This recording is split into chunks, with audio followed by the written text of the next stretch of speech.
Tak ako cesta vody teče z kráľovstva nebeského formou búrky a silného dažďa, tak je to matkina misia vo vesmíre sa dotýkať ľudských srdc, ako afinitia preniknutým duchovnou láskou.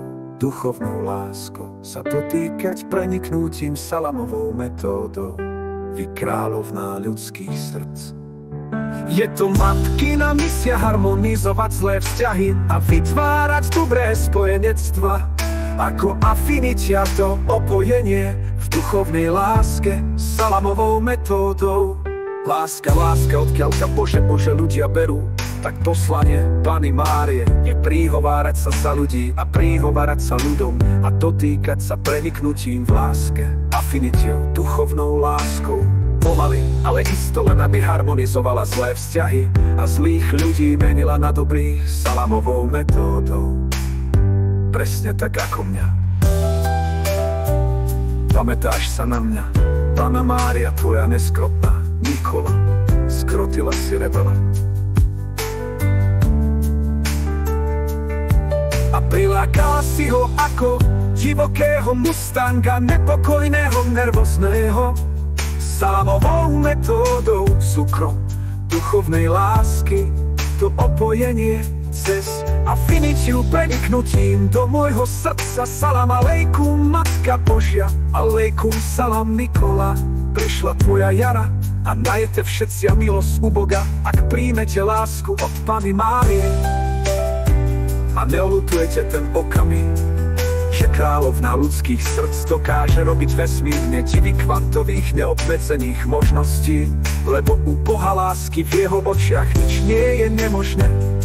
Ale smil Bohu tam hranice v duchovnej láske eštetické len začínajú, lebo Boh nepozná konca v láske a v milostiach cez Murphyho zákon.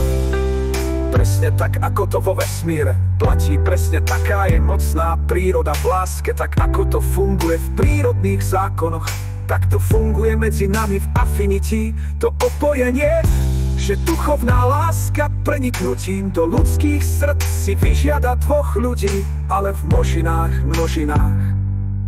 Taká je dobrá a dobrotivá Panna Mária, že je ako čistá kryštálická voda, ktorá ako afinitia lieči a kriesi i aj uzdraví aj tie najchorejšie ľudské srdcia pomaly, ale isto. Veď hviezda morská a morning star on the space Virgin Mary, prosím ťa, odvráť, čo je skazené a naprav, čo je skrivené. Odvráť tragické osudy ľudí. Salve Regina ľudských srdc, podľa ich melódie srdca si taká vznešená Panna Mária, že sám Hospodinov Otec, ten, ktorý je veľmi obrovský a mocný ako sám Boh, si Pannu Máriu vyberie. Veď Boh a Pán chcú spasiť každého aj vo vesmíre. Amen, amen, amen. Našli ste milosti u Boga. Amen, amen, amen. Nech sa stane Božia vôľa, nech každému príde jeho jara, presne ako u Nicholy Švecovej z mesta Bojnice. Amen.